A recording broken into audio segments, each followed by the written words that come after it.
네, 지금까지 올해 연초에 우리 서울 스피커스 뷰로가 픽했던 4개의 키워드에 대해서 연말 평가를 한번 해봤는데요. 알렉스님이 보기에 우리가 연초에는 놓쳤지만 2022년을 강타했던 그런 좀 주목받는 키워드가 있었을까요? 있었죠. 네, 저는 우주를 2022년에 관통하는 뉴 키워드라고 꼽고 싶습니다. 사실 이 우주라는 게 뭐 갑자기 튀어나온 건 아니고요. CS 2022에서도 우주 산업이 새로운 그 주목할 만한 분야로 저희가 언급을 한 적은 한 번 있었어요. 사실 우리나라의 케이스에서 보더라도 지난 6월 22일 날 누리호가 2차 발사되었고요. 자국에서 자국의 자력으로 우주 발사체와 인공위성을 모두 가지고 있는 말하자면 스페이스 클럽이라고 하는데요. 스페이스 클럽에 가입한 우주 7대 강국이 되었습니다. 그리고 또 좋은 소식이 8월에도 들렸죠. 대한민국 최초의 달 탐사선인 다누리도 발사에 성공을 했습니다.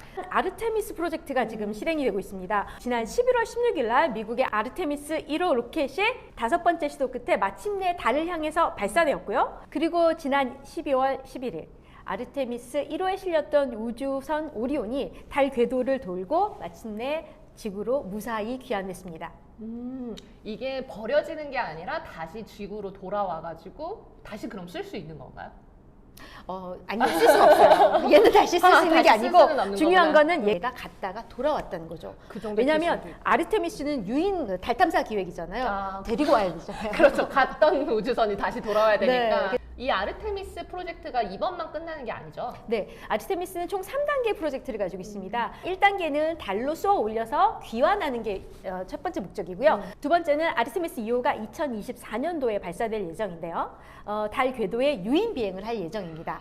그리고 마침내 2025년 여성 우주비행사와 유색인종 우주비행사를 달 표면에 착륙시킬 예정입니다. 네, 암스트롱이 반세기 전에 달 표면에 착륙했던 것처럼 2025년에는 드디어 인류가 달을 다시 방문하게 됩니다.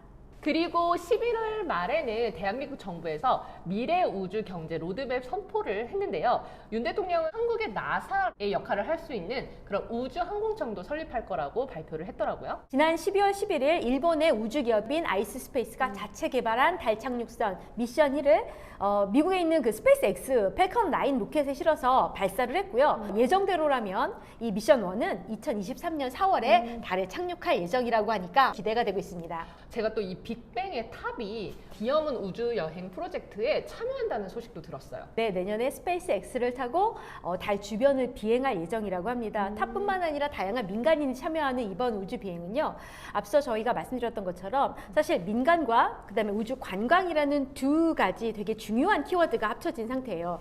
이제까지 스페이스 1.0 시대, 즉 올드 스페이스는 방산이 중심이 되는 정부 국가 간의 우주의 어떤 산업이었다고 하면 명실상부하게 뉴 스페이스, 즉 민간이 함께 참여한 그런 새로운 스페이스 시대가 열리는 그런 도약점이 되겠죠.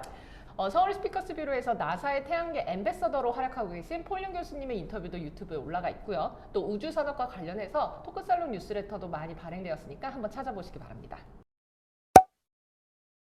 네, 역시 이 미래 예측이라는 건 아무나 하는 게 아닌 것 같아요. 정말 어렵네요. 뭐 이러니까 전문적인 미래학자분들이 계시는 거겠죠? 왜냐면 늘 예상치 못했던 사건들이 발생을 하니까요. 네, 그래서 저는 2022년 우리가 예상하지 못했던 변수가 발생했었던 그러한 요인으로 한 두 가지 정도를 꼽아보려고 합니다. 새로운 냉전 체제, 즉 우크라이나 전쟁과 두 번째 아직 끝나지 않은 전쟁, 코로나입니다. 사실 저는 러시아 우크라이나 전쟁이 이렇게까지 길어질지 몰랐거든요. 실제로 제가 살면서 이런 전쟁의 발발을 목도한다는 게 너무 비현실적으로 여겨졌어요. 전쟁 그럼 사실은 우리는 역사책에서나 보는 그런 이야기 아니면 굉장히 옛날 먼 이야기처럼 느껴졌는데 이게 바로 우리가 매일 트는 뉴스에서 볼 수 있는 그런 소식이 되었습니다. 더 큰 문제는 전쟁이 두 나라뿐만 아니라 전 세계에 미치는 영향이 굉장히 크다는 거죠. 그 중에 하나가 다양한 수급의 불안이라는 문제가 생기고 있습니다.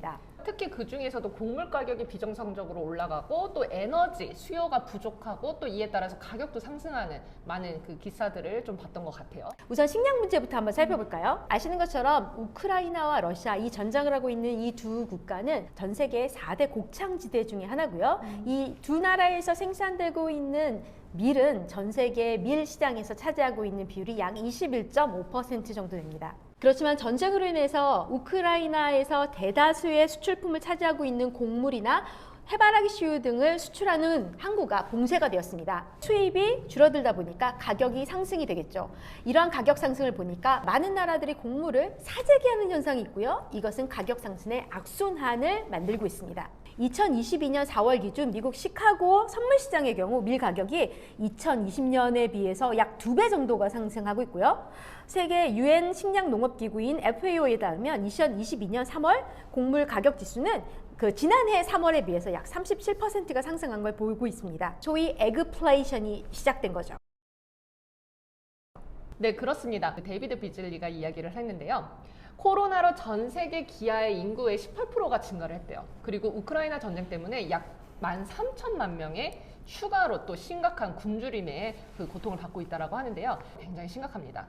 특히 기초식량에 대한 자급률을 높이고 또 우방국가는 식량 스와프라고 하죠. 이런 것들을 추진해서 이 변화에 대비를 해야 한다라고는 하는데요. 여기서 식량 스와프란 한 국가에서 곡물이 부족할 경우에 식량을 다른 나라에서 돈으로 사오는 것이 아니라 다른 나라가 보유한 곡물을 일시적으로 공급받고 추후에 그에 상당한 곡물을 다시 갚아주는 그런 제도를 말하는 거죠. 네, 그리고 식량 못지않게 또 심각한 위기가 있었죠. 러시아는 곡물과 더불어서 굉장한 에너지 수출국이었습니다. 그래서 실제로 천연가스의 경우 전 세계 생산량에 러시아가 2위를 차지하고 있었고요. 원유는 전 세계 3위를 차지하고 있는 그런 대단한 에너지 수출국이었죠. 그런 에너지 수출국인 러시아가 전쟁을 통해서 에너지를 위기로 삼아서 세계의 에너지 시장을 좌지우지하고 있는 상황입니다. 이에 미국을 비롯해서 유럽의 주요한 국가들은 우크라이나 침공 이후에 러시아산 석유, 가스, 석탄 등 주요 에너지 수출품에 대해서 다양한 제재 방안을 내놓았는데요. 사실은 이게 별로 효과가 없었습니다. 유럽을 향한 러시아가 천연가스 공급량을 지난해보다 약 26%를 줄였거든요. 유럽 내에서 천연가스의 강역은 94% 정도 상승을 하게 됐고 올해 유럽의 겨울은 어느 때보다도 추울 것으로 예상이 됩니다. 이번 글로벌 에너지 위기가 오히려 EU에게는 에너지 자리 강화와 그리고 화석연료의 의존도를 줄이는 계기로 삼겠다고 선언을 했어요. 장기적으로는 이 위기 때문에 재생에너지라든지 그리고 원전이라든지 이런 대체 에너지들과 탄소 중립 기술과 관련된 투자들이 오히려 늘어날 것으로 예상이 됩니다. 이러한 상황이 계속되다 보니 작게는 국가 단위, 크게는 경제 공동체 단위의 에너지 안보 중심의 전략이 계속 나올 것 같습니다. 자, 다음은 코로나 이야기로 한번 넘어가 볼까요?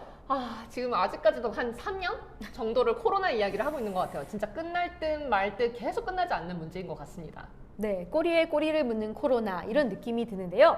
횟수로 올해가 3년 차입니다. 그래도 다행히 이제 조금 끝이 보이는 것 같아요. 한국도 실내 마스크 의무 정책을 언제 해제할 것인가에 대한 논의가 벌써 시작이 되고 있습니다. 엔데믹에 맞춰서 이제 해외 각국들도 코로나19 입국 조건이 잇따라 완화되면서 관광 산업이 조금씩 좀 회복을 되고 있는 것 같습니다. 한 6월부터 독일, 이탈리아 이런 유럽 국가들이 입국 제한을 완전 폐지했고요. 노르웨이, 스위스, 영국 같은 국가들도 코로나 관련 증명서 제출과 같은 그런 의무를 폐지를 했어요. 격리 의무도 폐지를 했고요. 코로나로 완전히 중단됐던 그 일본 무비자 관광이 10월부터 재기를 하기 시작했고요. 대만의 경우에도 10월부터 국경을 완전히 개방을 했습니다. 또 우리나라도 10월부터 입국 전에 코로나 PCR 검사를 반드시 했어야 되는데 그 의무화 조치도 폐지가 됐죠. 그렇지만 아직 갈 길은 먼 것 같습니다.